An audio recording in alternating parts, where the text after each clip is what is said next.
అంటే ఇప్పుడు మీరు చెప్తున్నట్టు ఒక జగన్మోహన్ రెడ్డికి సంబంధించిన విషయంలో తప్ప మీ జాతకం ఎక్కడ తప్పలేదు. అయినా కూడా చాలామంది మీ మీద ట్రోల్స్ చేయడం, ప్యారడీలు చేయడం, రీల్స్ చేయడం ఎందుకని ఏమి ఇబ్బంది పెట్టారని ఈ స్థాయిలో ఒక మూకుమ్మడిగా ఈ ఎఫెక్ట్ ఏంటి మీ మీద? అల్లు అర్జున్ ఏం చేసిండని అల్లు అర్జున్ టార్గెట్ చేస్తున్నారు 2 నెలల నుండి, 3 నెలల నుండి. అంటే ఎక్కడో ఏదో ఎవరికో ఎక్కడో కనెక్ట్ అయింది. అల్లు అర్జున్ మీద ఎవరికో ద్వేషం ఉంది. సో ఆ ఎవరు అనేది అక్కడ అసలు ఇష్యూనే లేదు. మనకు తెలియదు ఎవరు అనేది.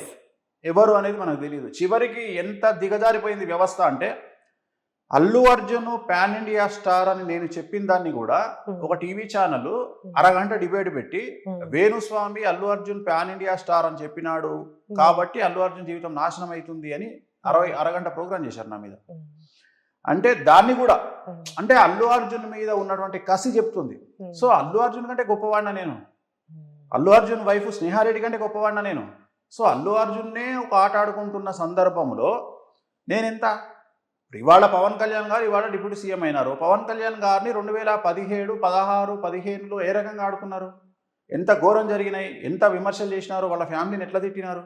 సో పవన్ కళ్యాణ్ కంటే గొప్పవాడిని కాదు కదా నేను, అల్లు అర్జున్ కంటే గొప్పవాడిని కాదు కదా, చిరంజీవి కంటే గొప్పవాడిని కాదు కదా. సో సోషల్ మీడియా యుగంలో ఎలా ఉంటుంది అంటే ఇవాళ ఏదో కొంతమందిని మెచ్చుకుంటున్నారు కదా అంటే కాదు, రేపు పొద్దున ఎలక్షన్లు వచ్చిన తర్వాత పార్టీలు మారితే మళ్ళీ రివర్స్ అవుతుంది సీను.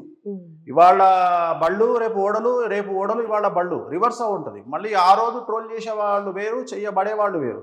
ఇవాళ ట్రోల్ చేయబడే వాళ్ళు వేరు, చేసేవాళ్ళు వేరు. సో ఇది రెగ్యులర్ జరిగితే సైకిల్ టైరు ప్రాసెస్లో జరుగుతూనే ఉంటుంది, తిరుగుతూనే ఉంటుంది, ఇవి జరుగుతూనే ఉంటాయి. సో నేను ఎందుకు ట్రోల్ చేస్తున్నారంటే వాళ్ళ వ్యక్తిగతమైన అంశం, నా మీద ఎందుకు కోపం ఉందో నాకు తెలియదు కదా.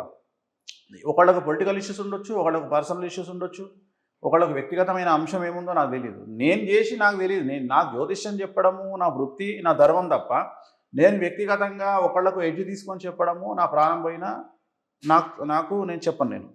సో నేను చెప్పాల్సింది నేను చెప్తా, అది మంచైనా చెడైనా జరుగుతుంది, జరగకపోయినా నష్టం లేదు నాకు.